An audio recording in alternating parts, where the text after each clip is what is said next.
Саламатсыздар, Гүлнар Жалиловна. Рұқсат етсеңіз, мен де жауап қояйыншы. Ладно, хорошо, тоже за рулем едім.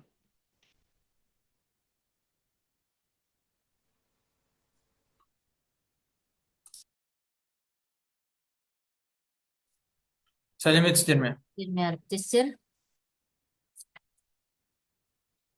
бүгінгі біздің жиналысымыз педагог зерттеушінің тәжірибесімен бөлісуге қатысты. Обобщение трансляция опыта педагогов-исследователей. Кеше сіздерге телефонограмма жіберілді. Сол телефонограммада жазылған болатын. Срок до 3 апреля необходимо заполнить таблицу и отправить в городской методический кабинет информацию деп. Осыған байланысты көптеген сұрақтар туындап жатыр. Алдыңғы ең басында біздерге айтылған болатын. Барлықтарын жинақтаймыз, өзіміз бөлеміз, береміз, сонан кейін трансляцияны жүргізесіздер деп. Бірақ біз одан кейін қайтадан семинар өткізіп айтылған болатын. Өздеріңіз трансляцияны жүргізе бересіздер деп. Сіздер әдістемелік бөлімге барлықтарыңыз құжаттарыңызды тапсырдыңыздар. Бірнеше әдістемелік материалдар келіп түсті. Қазіргі күнде бізде барлығы берілгені, бізде 52 өтінім беріліп отыр педагог зерттеуші санатына. Оның ішінде 12 мемлекеттік мекемелерден, колледждерден және 40 өтінім мемлекеттік емес мекемелерден түсіп отыр. Енді бірақ барлықтарыңыз әдістемелік жұмыстарыңызды әлі бекітіп үлгерген жоқсыздар. Бұл бірінші кезең, первый поток дейміз. Бізде наурыз айында өздерінің жұмыстарын бекітіп, куәліктерін қазіргі күнде алды. Ал кейбір педагогтарымыз қазір екінші потокқа беріп отырсыздар, бірақ әлі оның шешімі толық қаралып біткен жоқ. Оның шешімі 4 апрель күні, осы алдымыздағы сәуірдің 4 күні шығатын болады. Соған байланысты біз бір күнге созып отырмыз. Сіздер 4-не дейін осы трансляцияны өткізу керексіздер. Әр қайсыларыңыз өздеріңізді мекемелеріңізде өткізесіздер. 4-не дейін ақпаратты бересіздер. Енді қараңыздар. Осы кесте сіздерге жіберілді. Бұл жерде не жазасыздар? Қазақша барлықтарымыз түсініп отырмыз ғой, қазақ тілінде сөйлеп жатыр.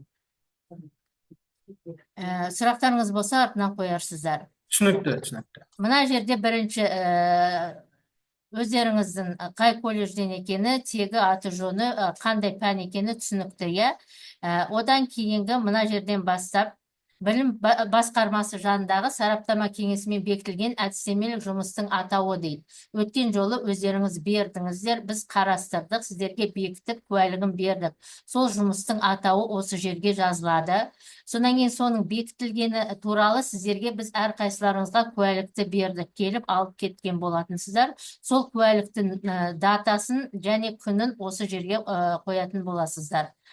Ал 4 күні өткізетіндер, олар қазір өткізе береді трансляцияны, бірақ сонан кейін барып сол күнмен кестені толтырып беретін боласыздар.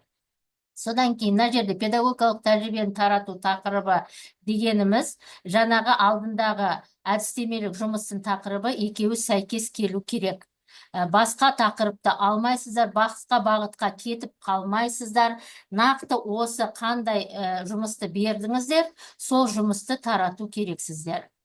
Таратудың мына жерде қандай форматта екенін өздеріңіз шешесіздер. Вебинар түрінде өткізесіздер ме, шеберлік сағат түрінде өткізесіздер ме, жоқ әлде мастер-класс, тренинг өткізесіздер ме, оны өзара шешіп, сол түрін көрсетесіздер. Қай күні өткізесіздер, мерзімі тағы да қайталап айтамын, 4 сәуірге дейін болу керек. Өздеріңізді, мекемелеріңіздің қай жерде өтетінін көрсетесіздер. Сонан кейін мына жерде жазып, қанша және қандай аудан қамтылды деген. Бұл жерге өздеріңіз аудандарыңыз кірмейді, басқа аудандардағы колледждердің педагогтерін шақырасыздар семинарға, шеберлік сағаттарға. Содан кейін ең соңында сілтеме деп тұр. Енді осы сілтемеге қатысты түсіндірмені жүргізетін болсақ. Сілтеме астыдағы ескертуге сәйкес толтырылады. Міне астыңғы жағында біз ескерту жазып қойдық. Бұл ескертудің дегі нәрселердің барлығы алдында сіздерге жіберілген инструкция бар ғой, нұсқаулық, педагогикалық тәжірибені тарату нұсқаулық. Сол жердегі талаптарға сәйкес жасалған. Сол талаптарда көрсетілген міндетті түрде бұл жерде не болу керек сіздерде? Білім басқармасы жанындағы сараптама кеңесіне берілген куәлік. Біз бердік қой сіздерге, соны скан вариантын түсіресіздер де, соны саласыздар. Содан кейін осының барлығын ссылкасын жазасыз, көрсету керексіздер. Міндетті түрде тәжірибені тарату жөніндегі білім беру ұйымы басшысының бұйрығы. Басшы бұйрық шығару керек. Мекеменің ішінде осындай педагог зерттеуші санатына беретін педагогтың тәжірибесі таратылсын деген бұйрық. Оған осындай нелер аудандардың педагогтары қамтылады деген жауапты сол өздеріңіз бұйрық шығарасыздар колледж ішінде. Сол бұйрықтың міндетті түрде скан варианты директордың қолымен, мөрімен міндетті түрде көрсетілу керек. Содан кейін басшы қолымен және білім беру ұйымымен расталған өткізетін шара бағдарламасының скан нұсқасы дейді. Сол шараны өткізетін шара бойынша вебинар, семинардың программасы жасалады, бағдарламасы. Сол бағдарламада міндетті түрде басшының қолымен бекітілу керек, мөр басылып, соңында сканировать етіп қосу керексіздер. Оның да ссылкасын саласыздар. Одан кейін нені өткізіп болғаннан кейін, семинарды өткізіп болғаннан кейін, сол семинарлардың фотоларын, видео материалдарын барлығын саласыздар да, соның барлығын жүктейсіздер. Бір неге әлеуметтік желіде жүктейсізде, сол жерден біз сол материалды, осында ескертуде көрсетілген барлық материалды көре алуымыз керек. Сол ссылкаларды көрсетесіздер. Содан кейін тағы да айтатын нәрсе, екінші потокқа қатысты айттым, 4 күні шығарылады. Осы мәселелер. Сұрақтарыңыз болса, не түсініксіз сұрасаңыздар болады. Бұның барлығы не үшін жасалып жатыр? Сіздер білесіздер, егер инструкцияны қараған болсаңыздар, дұрыстап мұқият оқыған болсаңыздар, инструкцияда 5-ші пунктта жазылған әдістемелік орталық педагогикалық тәжірибені тарату туралы бұйрық шығарады деп. Біз соны сіздердің таратқандарыңызды көргеннен кейін, соған қатысты бүкіл материалдарды қарағаннан кейін ғана біздің орталық сіздерге осы тәжірибе таратылды деген бұйрық шығарады. Сол бұйрықты сіздер жүктейтін боласыздар. 83-ші бұйрықтың 12-ші қосымшасында педагогтарға қатысты талаптар көрсетілген, сол жердегі 3/5 бөліміне осы құжаттарды салатын боласыздар. Сұрақтарыңыз болса, жауап беруге дайын. Сұрақ мынандай болып тұр. Бір-бірден. Вебинар болатын болса, бұл онлайн түрде болады ғой. Иә. Ол кезде фото қалай болады, видео сол жағы? Енді принтскрин жасап нелерін немесе ссылкасын жіберсеңіз болады ғой. Біз вебинарды ссылкасынан қараймыз. Түсінікті. Гүлзат Саматовна, саламатсыздар. Сұрақ қойса болады ғой?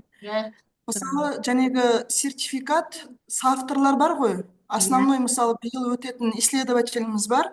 Оған қосымша тағы авторлар бар. Олар бірақ биыл өтпейді, келесі жылы өтеді.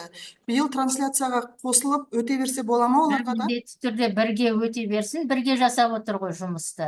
Авторлар бірге жасаған дұрыс, бірақ білесіздер, несі келесі жолы закрыто у нас. А зачем к нему идти? А он тебе сказал это? А зачем? Нужно было на карте перевод сделать. Он просто отключите этот микрофон. Матушка не ходит к Марку. То туда не ходит, туда, что Алф переставит. В Марку не ходит? Марку заходит. 8 человек в группах сидят. Мои самые большой уход. Микрофон отключите. Здравствуйте. Можно задать? Саламатсыз ба, менің сұрағым бар еді. Айта беріңіз. Әлеуметтік желіге салғанда Инстаграм желісіне салса болады ғой да? Иә, болады. Ол жерге бұйрықтың скан вариантын қалай саламыз? Сол жағы кішкене. Түсінбедім. Бұйрық жаңа сіз айттыңыз ғой, тәжірибені тарату жөнінде білім беру ұйымы бұйрық шығарады дедіңіз, иә? Соның скан нұсқасын сол Инстаграм желісіне салып қоямыз ба? Жоқ, Инстаграмға бұйрықты салмайсыз. Бұйрықтың скан вариантын сол ссылкамен бірге бізге жібересіздер ғой. Просто я. Все, рахмет көп көп, жақсы. Можно задать вопрос? Да, давайте. Спасибо. Ну, все четко объяснили, значит, мы сами делаем приказ, вы после нас издаете, это понятно. А вот это однозначно до 4 апреля, просто у нас же ОЗП, екеуі қатар келіп тұр да, никак нельзя, да, вот именно трансляцию мы сейчас должны искать сами, проводить, нельзя ли даты подвинуть? Или это Нет, уже дата решено? уже определена конкретно до 4 апреля. И сразу второй вопрос, пожалуйста. Если уже где-то, но мы же все преподаватели изучаем и другие же, да, то есть направления, мы видим, что предлагают какие-то методические организации тоже вот эту трансляцию. Если где-то уже показал, мы его можем тоже включить помимо вот ваших заданий, вот этих вот 3? Что где-то мы уже проходили, например, вот в республиканской научно-практической конференции выступали с темами, тоже собираемся. Вот сейчас очень много предложений же идут. Мы там можем участвовать? Нет, трансляцию вы должны отдельно проводить. Это же ваш продукт методический. Вы должны ее именно сами транслировать. Я и задала вопрос, помимо вот нашего, то, что вы даете задание, если мы уже где-то сами прошли, его можно включать? Вы можете его принимать или нет, помимо того, что вот мы будем делать по вашему заданию? Ну, включите, мы посмотрим. Спасибо. Гүлжан Саматовна, тағы бір сұрақ. Жаңағы 4 апрельде алатын сертификаттарды мұғалімдер осы жолғы трансляцияға тоже қосыла берсе болады, иә сонда? Иә, осы жолғы трансляциядан өткізесіздер. Трансляцияның барлығы 4 сәуірге дейін біту керек. Аха, жақсы, түсінікті. Сонан кейін қосымша сіздерге шешімін айтады, өтті, өтпеді. Гүлнар Саматовна, мынау жерді тағы да уточнить етейінші. Мына жерде сіздерге жіберілген телефонограммада жазылып тұр. Ескерту бөлімінде берілген құжаттар білім беру ұйымының әлеуметтік желісіне жүктеліп сілтемелері берілу керек деп. Ескерту бөлімінде жаңағы скан вариант, приказ бәрі сол жерде тұр. Оны точно жүктемейміз, иә? Или видео презентации жүктеу керек па? Но желательно, конечно, раз написано, барлығын көрсетсеңіздер де болады ғой, неде? Жоқ, презентация ретінде дайындап жүктеп қойсақ болатын шығар, иә? Иә, сіздер таныстырасыздар ғой, сол кезде өздеріңіздің қандай құжаттар, қалай жұмыс істедіңіздер, нені дайындадыңыздар, сол жерде көрсетесіздер ғой, сол құжаттарды.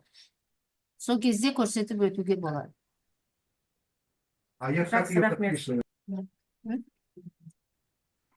Айттым ғой бұл. Сәлеметсіз бе? Мынау трансляция жасаған мекемелерімізден хаттама керек деген сияқты еді алдында. Сол мекеменің басшысының қолы бар, печаты бар. Ол хаттама міндетті ме, керек жоқ па? Хаттама керек па дейді. Оны қосымша айтайық біз, е? Анықтайын, сонан кейін қосымша айтамыз. Хаттама керек па деп, е? Гүлзат Саматовна, сәлеметсіздер ме? Менде мынандай сұрақ бар еді. Қазір уақыттың тығыздығына байланысты, егер де бір трансляция бірден 3 районға жасаса, ол жарай ма? Әлде 3 бөлек дата, 3 бөлек район, 3 бөлек программа болу керек па? Жоқ, бір датаға 3 районнан шақырасыздар педагогтерді. Бірден бір семинардың ауқымында қамтисыздар. Бірнеше ауданды. Жеке ауданға жасаудың қажеті жоқ. Жақсы, рахмет. Жақсы, тағы да қандай сұрақтарыңыз бар?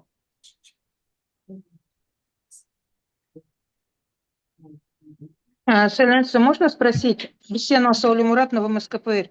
А вот если нас сейчас пока 2 человека, вот нас исследователи, да, мы претендуем на эту квалификацию, мы можем в один момент, вот в одной вот этой трансляции оба преподавателя показывать свою работу? Да, конечно. То есть можно, да? Да, план, программу уже составляете? Да.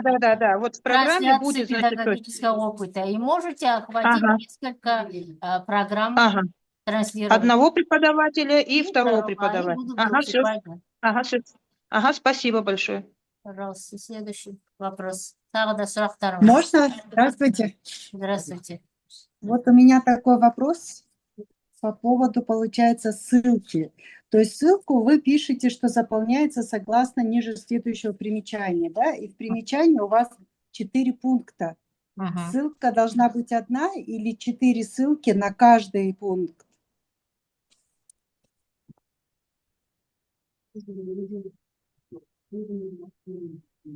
Ссылку нет, можете, мы же сказали, можно сразу сделать все ссылки в одном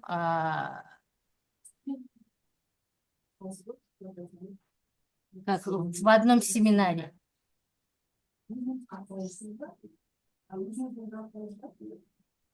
При трансляции не поняла, что значит все ссылки в одном семинаре? Я смогла объяснить? Колледж Map.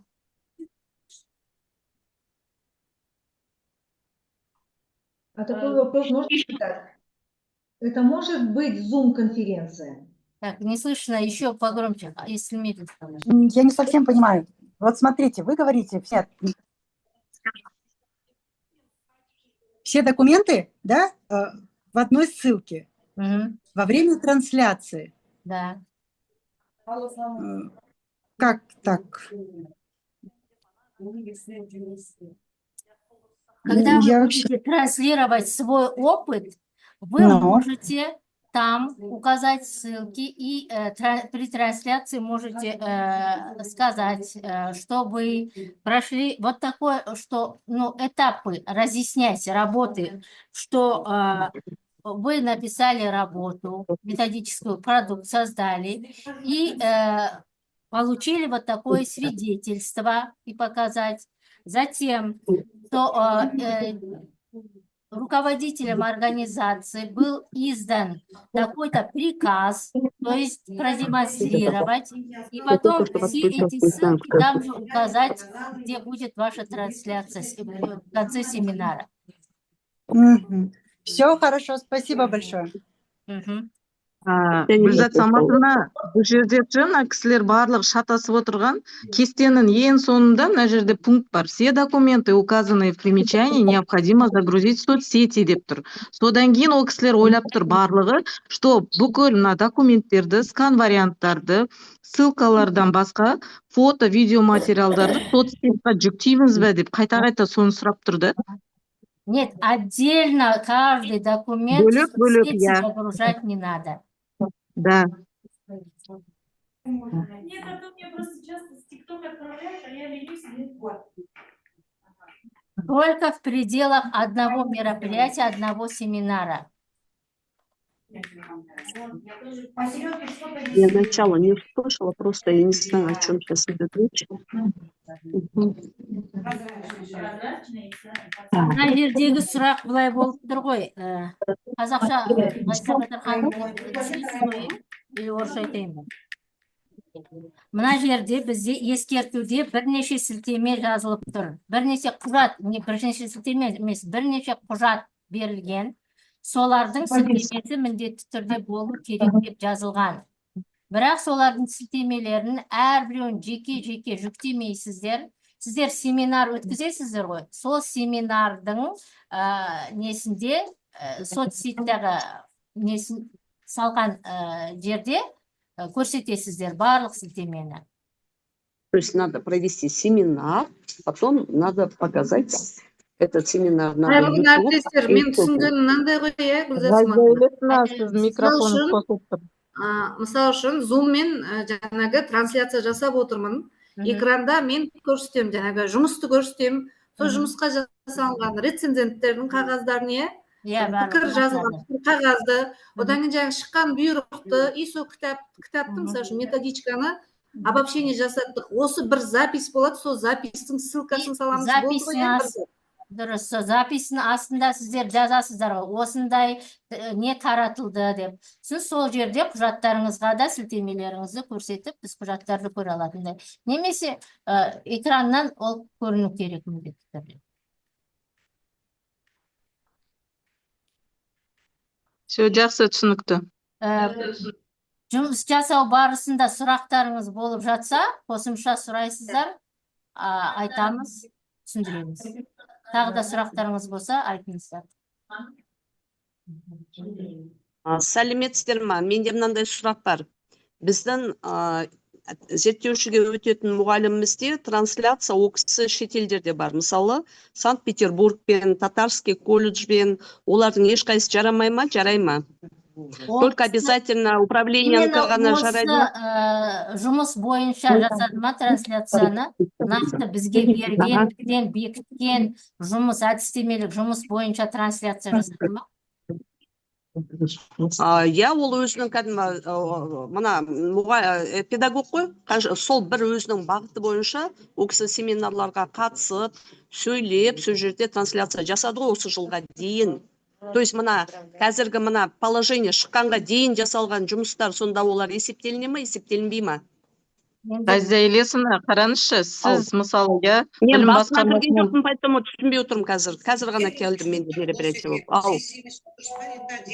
Мысалы, ол кісілердің бәрі жасап отыр ғой бізде, мысалы, әлі жан жаққа. Сонда олар есептелінбей қала ма сонда деп мен соны сұрап отырмын. Мына жерде кестеге қараңызшы, сіздерге жіберілген кестеде нақты жазылған басқармасы жанындағы сараптама кеңесімен бекітілген әдістемелік жұмыстың атауы деп жазылған. Подождите, кто там подключается? Я не слышно. После сдадите, диплом получите, потом до свидания с вами. Ой, кто там разговаривает? Подождите, я вот вопрос, свой ответ не услышала на свой вопрос. Кешіріңіз, қайталап жіберіңізші, осы таблицаға ғана саламыз. Сол жерде қараңыз, жазылған білім басқармасы жанындағы сараптама кеңесімен бекітілген әдістемелік жұмыстың атауы деп жазылған. Және де педагогикалық тәжірибені тарату тақырыбы екеуі сәйкес келу керек деп көрсетілген. Міндетті түрде, егер осы екеуі сәйкес келіп тұрса, онда соны да салуға болады. Болады. Жақсы, рахмет. Рахмет, түсіндім. Келесі сұрақ. Әріптестер, сұрақтарыңыз болса қойыңыздар. Енді қалай іздейміз? Өзіміз іздейміз ба? Өздеріңіз бір-бірлеріңізді колледждеріңізбен байланысқа шығасыздар. Басқа аудандағы колледждер бар ғой? Сол жердегі педагогтерді, өздеріңіздің ұқсас мамандықтар, соларды шақырып, солармен бірге тәжірибелеріңізді бөлісесіздер. Жақсы, рахмет. Тағы да сұрақтарыңыз. Бәрі түсінікті ме? Сұрақ жоқ па? Мына жерде приказ жасайды ғой, сол кезде нақты форматты көрсету керек па? Вебинар, семинар деген сияқты. Иә. Енді бұл жерде тек жаңағы уақыт қой, уақытпен үлгер алса ғана болды, енді жаңағы үлгермей қалып, сөйтіп жүрмесек болды ғой самокларны. Таратылсын, оған осындай аудандардың педагогтері қамтылсын, шақырылсын деп солай жасайсыздар ғой бұйрықты.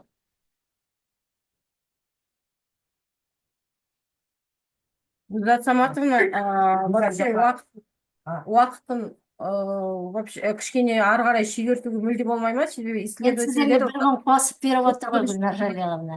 Негізі 31 қырға дейін ғой. Бәріміз сұраймыз осыны. Кішкене, хотя бы 1-2 күн, а то прям тут и ОЗП, и тут же сразу, тем более. Я включила. Бір апта уақыт беріп отыр сіздерге. Бір апта ішінде жұмыс дайын нәрсе тәжірибемен бөлісесіздер. Те же просим, пожалуйста. Хотя бы 3 дня еще продлить. Думали подготовиться к ОЗП. Готовимся, конечно, бәрі дайын, бәрі бар ғой. Просто біз үшін бұл жаңалық болды. Аяқ астынан болған сияқты болып отыр. Негізінде жылдың басынан бері айтылып жатыр ғой сіздерге. Осындай трансляция болады. Міндетті түрде 1 ай болды нелеріңізді бергені, куәліктерін сіздерге таратып бергеніне. Енді сөйлесіп нетеміз, бірақ бізге нақты 4 деп берілді. Осыған ориентир ұстаңыздар, одан кейін тағы да сұрақтар болып жатса, туындап жатса қарастырамыз мәселені. Жақсы, тағы сұрақтарыңыз болса, одан басқа нақты тәжірибеге қатысты. Сұрақ жоқ па? Онда рахмет қатысқандарыңызға. Семинарды аяқтаймыз. Рахмет, сау болыңыздар. Рахмет, үлкен рахмет.